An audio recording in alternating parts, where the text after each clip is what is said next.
Morning, sir. Superintendent Samuels, Divisional Commander St. James. With me, ASP Reed, Zone Commander for Zone 1, which you're in. Welcome to St. James, sir.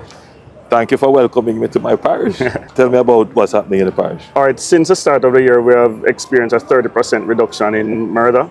We have had 46 less murders since the start of the year compared to last year. We are trying our best, especially as it relates to tourism, to ensure that we bring the numbers down so that we can bring the tourism numbers up. There's a 19% reduction in murders right across the country, and we are playing our part in ensuring that we continue to get the numbers down across the country. We are happy to know that, through our community interventions or operational activities and working directly with the citizens of St. James, we are seeing this kind of reduction, and we hope to continue to see if we can set the tone for 2025 to really have a record-breaking year for St. James. You still have some hotspot communities in and around Montego Bay, in particular, and even in the outskirts. What are the strategic operations that you're undertaking?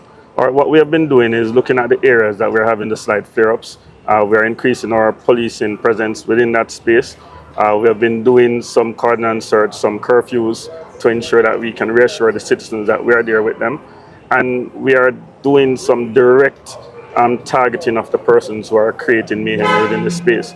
And we have been yielding some success. Up to yesterday, we seized one assault rifle. The operation was actually led by ASP Reed here, and one person was taken into custody.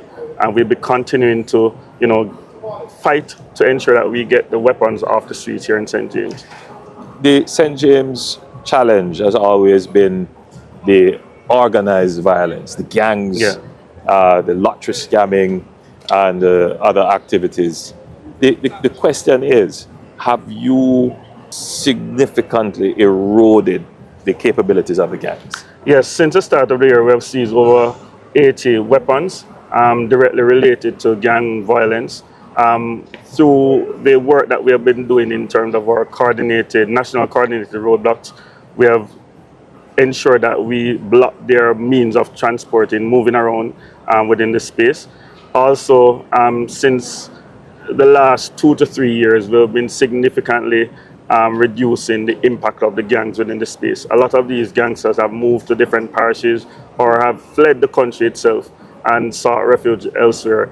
And most of them have been impacted in terms of being behind the bars, or unfortunately some challenge the police and have met their maker. So in general, you're down 30%. 30% in murders? In murders. In St. James. In St. James. 19% nationally. Excellent. Keep up the good work. Thank you, sir. Keep up the good work. Thank you.